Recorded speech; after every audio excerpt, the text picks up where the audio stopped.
Grand Rising all. Yes, I am walking. Had to go to the store again. One thing about this walk, it's one way of getting in some good exercise for sure. So, 30 minutes here, 30 minutes back. I really miss my car. I really do. But everything happens for a reason. So, let's talk about some issues that I've had over the years that annoyed me quite often. So, if you follow me, you've seen some of my videos, and you can see that it's been a lot that I've been through over the years. And like I said, it's a lot that I haven't said because I am writing books. So, you go through things and you react a certain way because you can't get out of your head. And then people say, just get over it. It happened a long time ago. Just get over it. And you think, well, I'm trying to get over it. I thought I was over it. But when you have nightmares, or when you have issues like, my back hurts a lot. And so I was about 9 or 10. And as always, my father was mad at me. And so he had these steel toe boots. And I was on my one leg and I fell because I was nodding off. I was falling asleep. I hope you guys can hear me because I am outside. So as I was nodding, I fell. And I kind of hit the dresser because I was in his room this time. And I kind of hit the dresser and knocked some stuff over. Now, I didn't break anything, but I did knock some stuff over. He was pissed. That man kicked me in my back as hard as he could with them steel toe boots on. I was hurt. I was so hurt that I couldn't stand up. He kept telling me to get up because he wanted me to get back on my one leg. But I couldn't. So he comes over and snatches me up.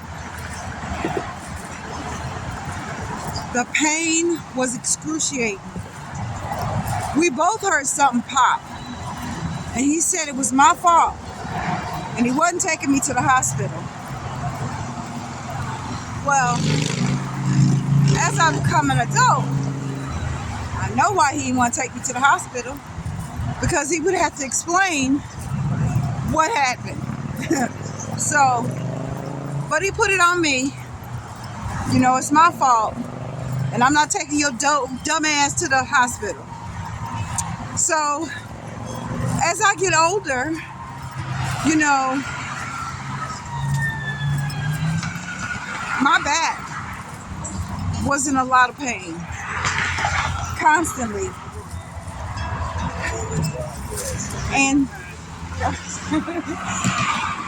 And so I eventually went to a doctor because it was hurting so bad. And the doctor said, "What happened to you?" And I'm like, "What do you mean?" He says, "You have a slip disc." He said, "But it's an unusual slip disc." And I'm like, "What does that mean?" So he kind of showed me what was happening. And he said, "Well, I know this injury had to be when you were very young because it's like your bones went out of whack, like it was out of adjustment, out of alignment, but you could tell that you were still growing. So I thought about it and I'm like, of course. He kicked me in my back with those steel toe boots on. And I'm still young, so my body kind of adjusted to the injury. So when you have bad back issues and you think about stuff like that, it pisses me off. It's not that I don't want to get rid of it or let it go. You just have issues that happen that remind you of what happened to you in your life, even though you're trying to let it go. Or how about the fact that he wouldn't let me go to the bathroom? And I was getting bladder infections constantly. So my doctor suggested that I go to see a specialist. And I go see the specialist, and they took some x-rays. And it was weird because when they took these x-rays, it was one doctor initially. Then it was two. Then it was three. And a nurse. Everybody's in awe, like, oh my God, what in the... And I'm like, well, what's going on? And you know how doctors are. They don't like to tell you nothing.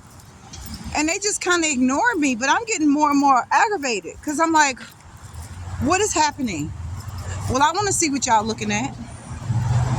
So the other doctors, they kind of looked at me. The way the nurse looked at me, it was just like, well, what is it that y'all looking at? Because I'm confused. Come to find out, the doctor says, I have never seen anything like this before in my life. And I've been a doctor for 23 years, he says. Okay, what is it that you haven't seen? What are you talking about? He says, this is what a normal bladder is shaped like. So he shows me what a bladder looks like. I'm like, okay. He says, that's not the way your bladder is shaped. Your bladder has an extra pocket. I'm like, what? So he kind of drew it. He's like, it has this extra little pocket off to the side. And I'm like, I don't know what this man's talking about. Oh, I'm like, okay. He said, but that's not normal. And I'm like, okay. He says, so because of your bladder infections, I see why you get them now. Because of this little pocket you have, urine goes inside that little pocket. So for a long time, I was confused. I didn't know what he was trying to explain to me. So after all the doctors leave, the nurse comes in along with this other doctor who was a lot older. And he said he has seen a bladder like mine before. But it was from a Holocaust survivor. And I'm like, what? He says, I know that someone must have prevented you from using the bathroom. And as soon as he said that, it clicked. And the tears just started rolling down my face. I didn't intend for them to roll, but they came a-rolling. He said, your body adjusted to the fact that you couldn't use the restroom. And instead of your body just saying, okay, we just gonna pee. Because remember, if I peed on myself, the whooping was horrible. He said, your body adjusted. So it made a pocket off to the side so that you can have like a little reservoir for your urine to go to. Well, now I'm just ready to leave the doctor's office. I don't want to talk. The nurse is consoling me and, well, trying to anyway. I didn't like people touching me. So I just want to leave. But they was like, you can't leave because we have to get that urine out of the pocket. So he had to put this tube down my pee-pee hole and get it to go inside that pocket and pull out the urine that was in there. So as an adult today, it takes me a long time to go to the restroom because I have to push really hard to make sure that that pee or that my urine, excuse me, is not in the other pocket. I try to let it go, but when I have things like that happen, it pisses me off. Sometimes it depresses me, but for the most part, it pisses me off. So, yeah, it took a long time for me to try to heal, to even want to heal, to even realize I needed to heal. Yeah.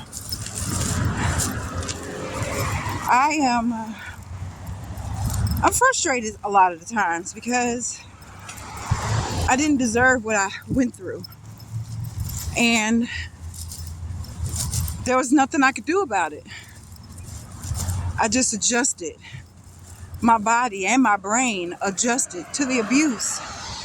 And it's amazing how the Most High made us, because you're able to endure so much more than you could ever think. So, yeah, with that being said, you're stronger than you know. Don't ever doubt that. When you're going through stuff and you feel like you can't make it, get down on your knees and pray. The Most High will help you get through it. Because I'm gonna promise you, the things that you go through, He already knows you can handle it. That's why you're going through it. Don't give up. Don't stop. Don't allow your emotions to take over your thought process. Because He built you for tough. Trust me. And you can handle it. It's gonna hurt.